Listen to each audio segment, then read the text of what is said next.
In this session, we will discuss about closure of attribute set. So basically, when we deal with closure of attribute set, we deal with a set of FDs. So what is an FD? We have already discussed what do you mean by a FD or functional dependency in our previous session. So now we will discuss about closure of attribute set, which is also called as attribute closure. So what do you mean by attribute closure? So basically, an attribute closure, it's an attribute set A. It can be defined as a set of attributes which can be functionally determined from it. So basically, attribute closure is denoted using this notation with the superscript plus sign. We will see some examples of attribute closure. Here we have a relation R where the attributes of this relation R is A, B and C. And you are being given some FDs. A determines B and B determines C. That means if you have the value of A, you will be in a position to search the value of B. If you know B, you know C. So looking at these FDs, you know that A determines B and B determines C. If you apply the transitivity rule over here, you know that A determines B, B determines C, that means A determines C. That means A determines B is known to you, and applying the transitivity rule, you know that A determines C. That means A determines BC. In another terms, when you know A, when A is given to you, you already know that you already have the value A with you. That means when you have A with you, you know A, and you are also in a position to identify B and C. Search for B and search for C.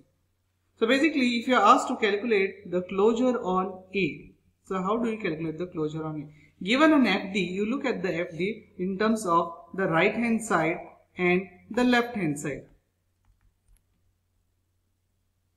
Okay. So we spoke about, in functional dependency, we spoke about trivial and non-trivial FDs. So basically, given A and you write A over here, so this becomes your trivial FD.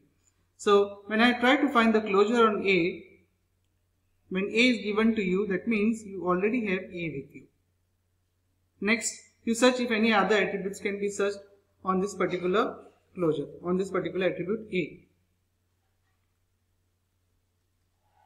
So look at the FDs. Look on the right hand side.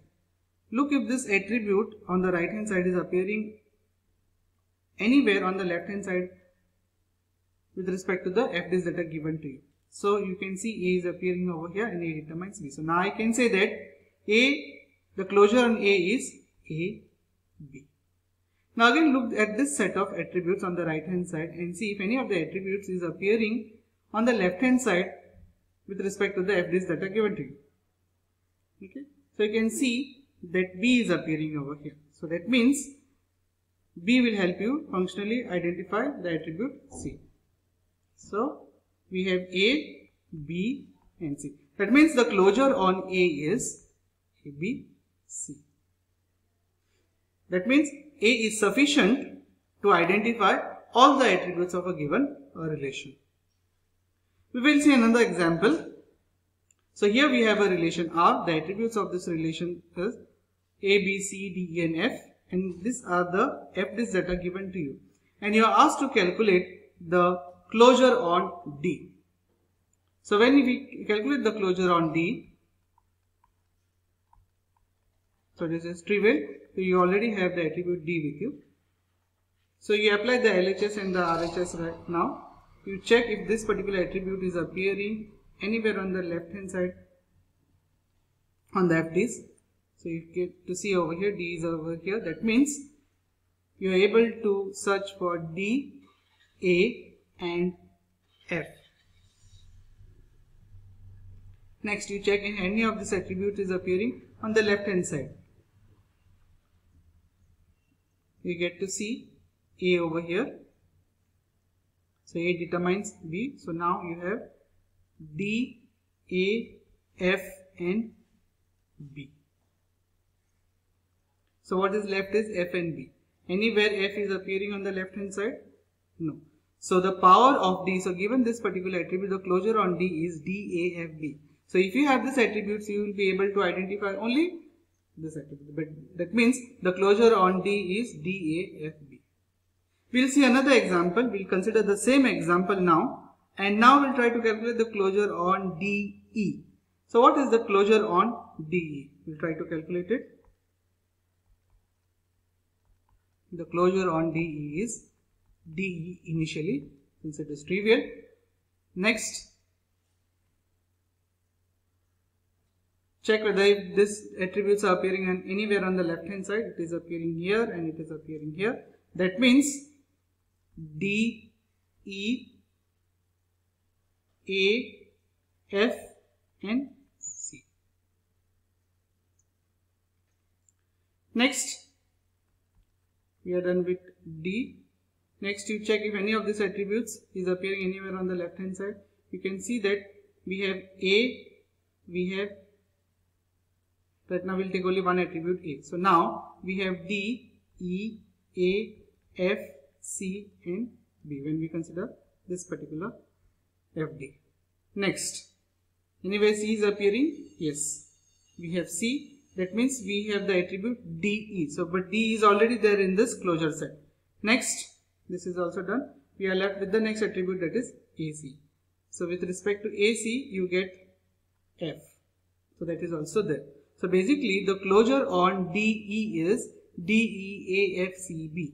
So basically we have A, we have B, we have C, we have D, we have E and we have F. So basically these two attributes are sufficient to search for all the attributes. So the closure on DE is the entire relation R.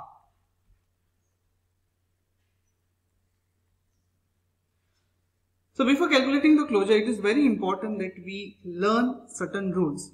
So basically when we are calculating the closure set, we require to know certain something called as Armstrong rules, or also called as axiom.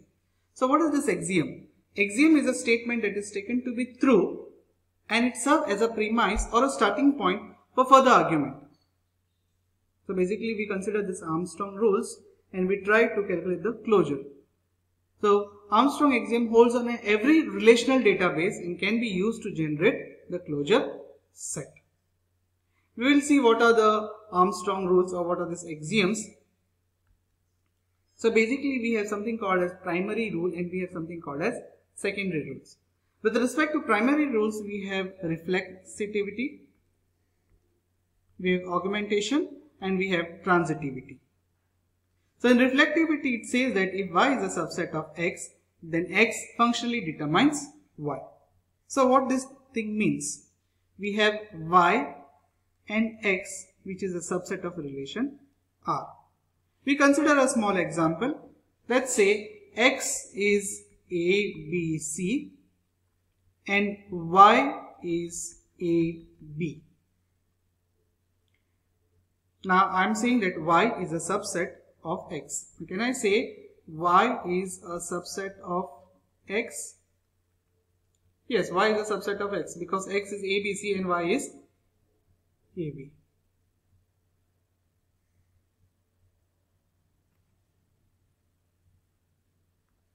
So now can I say that X functionally determines Y? Yes, because X value is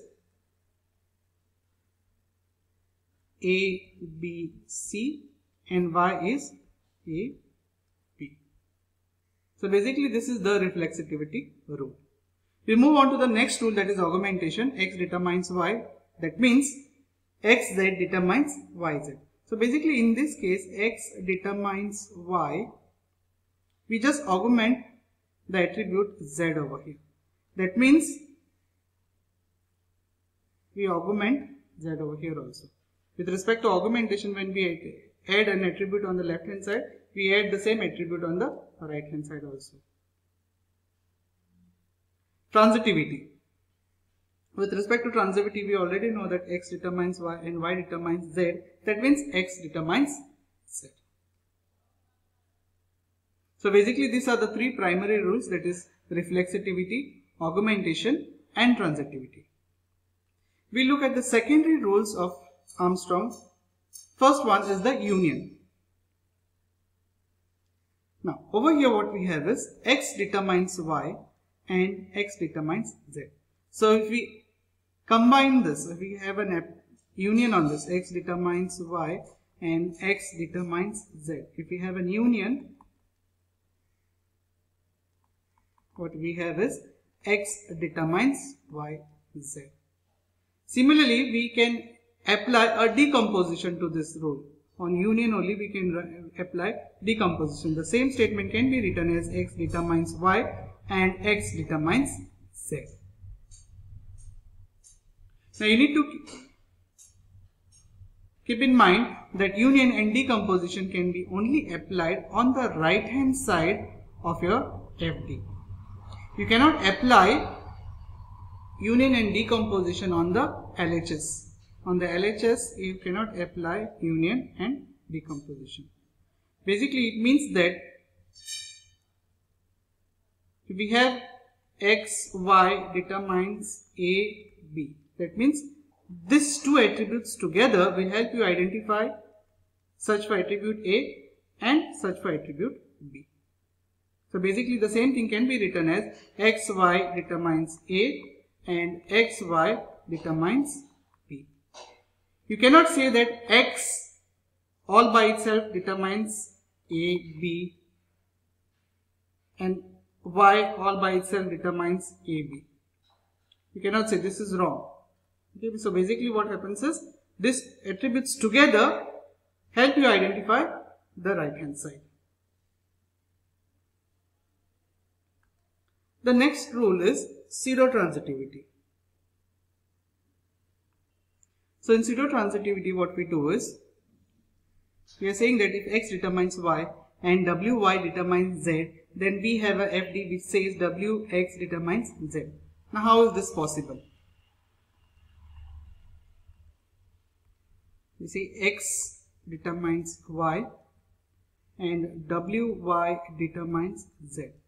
Now if I apply the augmentation and I say I append w over here, then I have to append w on the right hand side also. Now the first thing what I do is I apply augmentation. After applying augmentation, you can look at this FD. It says wx determines wy and wy determines z. So there is a kind of transitivity over here. That means I can say, so after applying transitivity, I can say that wx determines z. So this is what pseudo-transitivity is.